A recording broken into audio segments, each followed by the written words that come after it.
Thank you, Mr Deputy Speaker. And what a listless performance from the member for Wentworth. His heart really wasn't in it, nor was logic, reason or an understanding of Australia's industrial relations system.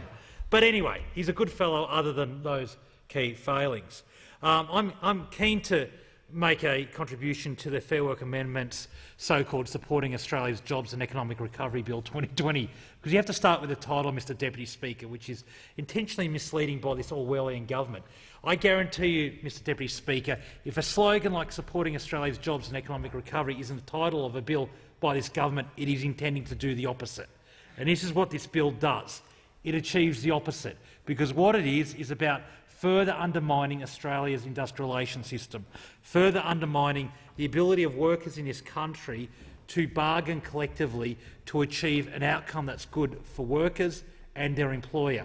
And that should really be the heart of Australia's industrial relations system. Instead, this IR amendment, this package of IR amendments, tilts the playing field even further towards employers, gives the employers unprecedented power to impose what they want in the workplace rather than a set of equal negotiations. This really is turning the industrial relations system back to work choices in many aspects, Mr Deputy Speaker. And before I go to the details of the bill, I think it's important to reflect on the economic climate of what this bill goes to. What's the economic context for the debate around this bill? We are in a recession.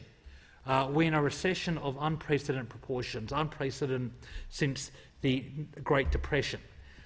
We're in economic circumstances where more than 2 million of our fellow Australians are looking for work or looking for more hours at work. We are in circumstances where, for example, due to the government's cuts to JobKeeper and JobSeeker, we're seeing huge demand for food banks and shelters. I visited the 5 largest food banks in my electorate in November last year, and they told me that when JobKeeper and JobSeeker were cut in late September, they saw a tripling, thank you very much, of demand for their services, particularly food assistance. So this is the context, and unfortunately I revisited one of the largest food banks in my electorate only 2 weeks ago, and they reported that when JobKeeper and JobSeeker were cut again in early January, demand again doubled. So food banks on the ground whose job is to provide urgent food assistance to families in danger of starvation, who also provide homelessness assistance, are reporting a 600% increase in their demand for their services since JobKeeper and JobSeeker were cut, Mr Deputy Speaker. That is the economic context for what we're talking about now. The other context for this legislation is that the biggest cohort on Newstart, or JobSeeker as it's now called, are unemployed women aged over the age of 45. They are not new job seekers. They are people who've lost their job and are trying to find new ones. We're in an economy where we've got a desperate shortage of demand at the moment. We've got businesses that are crying out for more customers. And what's the best way of getting more customers? People having more money in their pockets. So the solution from this government is to cut their pay. And how do they do this through this bill? Well, this bill makes it easier for employers to casualise jobs that would otherwise have been permanent. It makes bargaining for better paying conditions more difficult than it already is. It allows wage cuts. It takes rights off workers on big projects and weakens wage theft punishments in jurisdictions where it is already deemed a criminal act, such as in Victoria. So that is what this bill seeks to do, and it seeks to do this by attacking the conditions of many of the frontline workers who got us through COVID, and I want to pay tribute to the workers who've got us through the COVID crisis so far. Frontline workers such as nurses and support staff in hospitals, aged care workers, transport workers, people who weren't able to work from home when we had the various lockdowns, people who had to go every day and risk their lives by keeping our society afloat. I had the privilege of thanking retail workers. I got to walk around and thank retail workers at the large supermarkets and department stores in my electorate who stayed open, who stocked the shelves and made sure that everyone had all that they needed during their COVID lockdown. And they're the ones who are under attack now. Their bargaining rights are under attack, their employment status is under attack, their penalty rates are under attack. And I'm confident that I speak on behalf of the vast majority of the people of Shortland when I say we should not accept this attack on frontline workers who kept us going during the COVID crisis. And one of the most pernicious ways that this bill attacks their rights is by allowing the employer to define who is a casual worker, overturning decades of common law rulings that have been confirmed by the federal court recently in a couple of coal mining cases that I'll turn to in a minute, giving the employer the ability to define who is a casual worker is a draconian solution. It is a draconian solution because it means that it doesn't matter what the actual circumstances are of that worker. They could be, under every common law test, a casual worker, a permanent part-time worker, but the employer can define them as a casual with a stroke of a pen, and that overturns their rights, overturns their rights to entitlements such as long service leave, sick pay, annual leave, things that are really at the heart of our industrial relations system, things that say if you're in a permanent job, you should receive these entitlements so you can live a balanced life. You can have time off when you're sick. You can have time off as recreation leave. You've earned long service leave when you've done enough years at that workplace. Those are things that are being overturned through this legislation. Other things that are being overturned is the landmark federal court cases I alluded to that really try to fix up a huge problem we've got in the coal mining industry, and that's around false casualisation and false labour hire.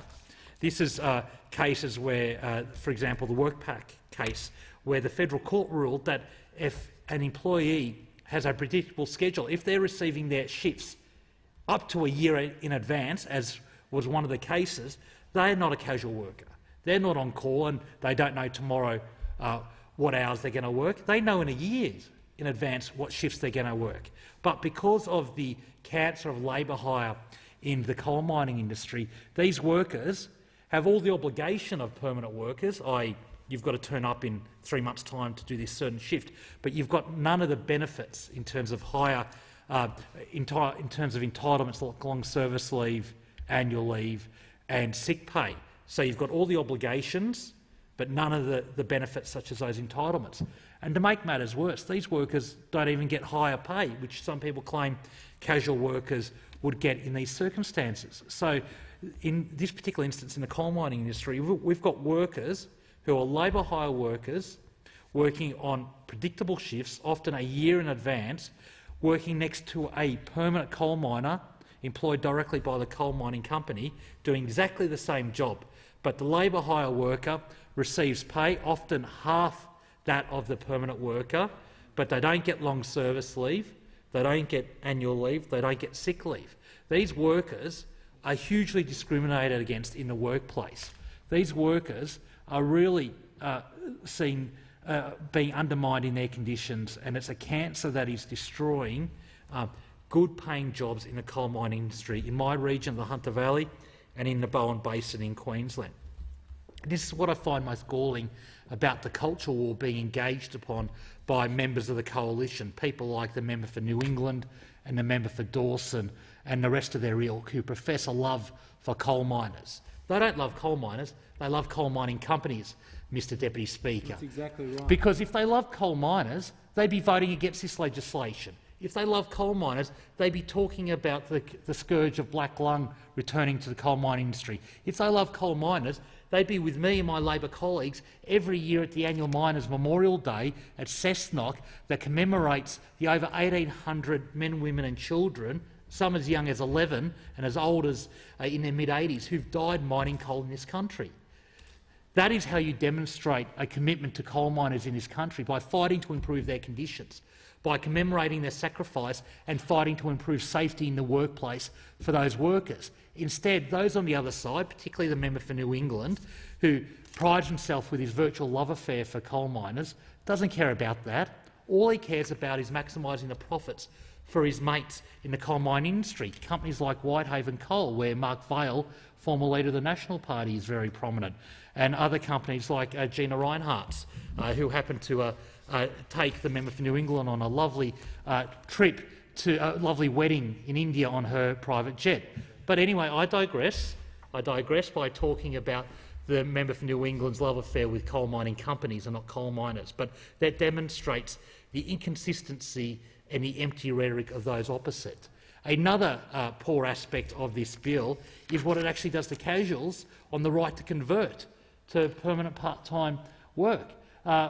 We've got a number of industrial awards, and through great efforts by workers and their unions, who've secured rights to convert, where a casual worker might be having regular and predictable shifts for a certain amount of time, or have been employed for a length of time, and they're able to convert to part-time work, a permanent part-time work, if they'd like to. This bill claims to do this. This bill claims to do that, but what is the only obligation on an employer is that they have to consider it. So if they might have a casual worker who's done a year as a casual, who's met all the other tests, the criteria within this bill, and all the employer has to do is consider the request by the casual worker. And what happens if the employer decides to turn down that request? Well, normally in most other instruments in the industrial relations system, the casual worker or the union that represents them would then go to the Fair Work Commission. A Fair Work Commission, where I've had the privilege of representing workers in that forum in a previous role, that is court-like, but it's not run as a court. You can have representatives that aren't admitted to the bar, that aren't solicitors or barristers. It means it's low cost. The barriers to entry, the barriers to achieving a good outcome for all sides are low, and that's the way it should be. Instead, in this legislation, if you're a casual worker, if you're a 16-year-old worker at Coles or Woolworths or Kmart who wants to exercise your right to convert to permanency, you have to go to the federal court. You have to hire a barrister and go to the federal court. Now, I confess I was a former checkout operator at Coles for 5 years. I didn't have the resources to hire a barrister to secure permanency, and I would submit that there would be very few checkout operators around this country that have the financial resources to do that. So this claim in this bill to give casuals the right to convert to permanency is just that, a claim. There is no reality to that claim, Mr Deputy Speaker, and that again is symbolic of this bill, that it's all spin, it's all about claiming one thing but actually achieving another. What this bill does, if it passes, is cuts workers' wages. What this bill does, if it passes, is takes away bargaining rights. What this bill does, if it passes, means that employers don't even have to show the text of an enterprise agreement to their workers before demanding that workers vote on it. Just imagine that. One of the tenets of democracy and industrial democracy is the right to know what you're voting on. While some people claim that MPs don't read everything they vote on, we have the right to read it. It's tabled here. The legislation is tabled right here, and you can read it and review it and make a decision on it. But if this bill passes, what we will see is employees being forced to vote on enterprise agreements without seeing the text. I can't think of anything more draconian and anti-democratic than that, Mr Deputy Speaker, and that really is the heart of this legislation. Legislation that is being sought to be enacted by a government that does not care about workers. Does not care about workers. It uses the worst economic recession in almost 100 years as cover to cut workers' wages, to undermine their conditions, because they see that as the best way out of a recession. Well, that was completely destroyed as a credible economic argument in the 1929 recession, but they're very keen to keep pursuing it. The best way to get out of a recession is to put money in workers' hands, to put money in workers' hands, to lift their wages so that they spend that money in the economy, so that companies have more customers and more reason to employ more people. This legislation does the opposite. It just reflects a narrow ideological obsession from a government that is attempting work choices like reform. This is a government that's woefully out of touch with what's happening on the ground. They're out of touch with the 600% increase in demand for food banks and housing services. It's a government out of touch that, when it gets into trouble, just reverts to its ideological background, its ideological underpinnings of cutting workers' wages. It should be opposed. I'm proud that Labor will oppose it. On behalf of the 150,000 residents of Shortland, I'm proud to oppose this draconian legislation.